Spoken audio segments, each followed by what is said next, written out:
Hi hello నమస్తే, నేను మీ Eshwari. Welcome to Eshu cooking and blogs. ఈరోజు మన వీడియోలో పిల్లలకి ఎప్పుడు హెల్తీగా ఏదో ఒకటి స్నాక్స్ చేసి పెట్టాలని మనం అనుకుంటాము. సో అటువంటి అప్పుడు చాలా త్వరగా అండ్ క్విక్గా మనకి అయిపోయే స్నాక్ అయినా ఏదైనా ఉంది అంటే అది అటుకులతోనేనండి. అటుకులతో తాలింపు పెట్టేసేసుకుందాము. దీన్ని అటుకుల స్నాక్ అని రకరకాలుగా అని పిలుస్తాము. మనము ఒక మిక్సింగ్ బౌల్ తీసేసుకొని ఈ విధంగా 2 కప్పుల అటుకులు యాడ్ చేసేసుకొని, తిక్కువి యాడ్ చేసేసుకోండి, మీ దగ్గర ఏమున్నా పర్వాలేదు.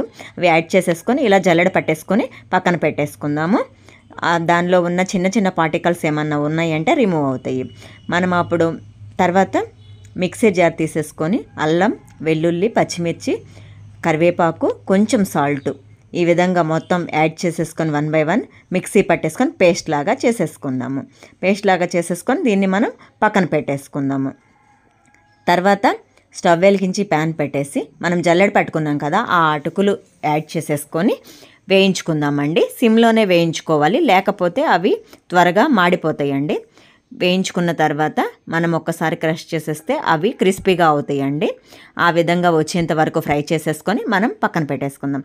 తర్వాత సేమ్ ప్యాన్లో ఆయిల్ వేసేసుకొని ఈ విధంగా పల్లీలు, కొంచెం కరివేపాకు వేయించేసుకొని ఈ విధంగా ఆయిల్లో వేయించేసుకున్న తర్వాత మనం ఇందాక పేస్ట్ చేసుకొని పక్కన పెట్టేసుకున్నాం కదా, ఆ పేస్ట్ మొత్తం యాడ్ చేసేసుకొని ఈ విధంగా ఒకసారి మొత్తం పచ్చిమిర్చి పేస్ట్ యొక్క పచ్చివాసన పోయేంత వరకు వేయించుకోవాలి. ఆ తర్వాత మనము ఫ్రై చేసి పక్కన పెట్టేసుకున్న అటుకులు యాడ్ చేసేసుకొని ఈ విధంగా అవి కూడా ఒకసారి కలుపుకొని, ఆ తర్వాత రోస్టెడ్ చనాదాలు, జీడిపప్పు ఈ విధంగా యాడ్ చేసేసుకొని ఒక్కసారి కలుపుకొని, ఆ తర్వాత పసుపు, ధనియాల పొడి, జీలకర్ర పొడి ఇవి వరుసగా కొంచెం కొంచెంగా వేసుకొని మొత్తం ఒక్కసారి మిక్స్ చేసేసుకుందాం మనం, వాటన్నిటికీ పట్టేలాగా, అటుకులకి పట్టేలాగా. ఆ తర్వాత కొంచెం కారం అండి, మీకు సరిపడా యాడ్ చేసేసుకోండి, పిల్లలు తినగలిగినంత యాడ్ చేసేసుకొని మొత్తం మిక్స్ చేసుకుందాం.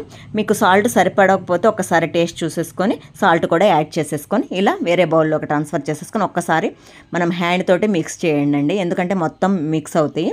మనం ఇప్పుడు వేరే బౌల్లోకి ట్రాన్స్ఫర్ చేసేసుకొని వీటిని మనం హ్యాపీగా తినేసేయొచ్చండి. వీటిని మనము ఎయిర్ కంటైనర్లో కనుక స్టోర్ చేసుకున్నామంటే 1 month వరకు స్టోర్ అవుతాయండి. అండ్ నా రెసిపీస్ కనుక మీకు నచ్చినట్లయితే లైక్ చేయండి, షేర్ చేయండి, సబ్స్క్రైబ్ చేయండి, అండ్ మీకు ఎలా కుదిరిందో కామెంట్ సెక్షన్లో షేర్ చేయండి. Thank you for watching.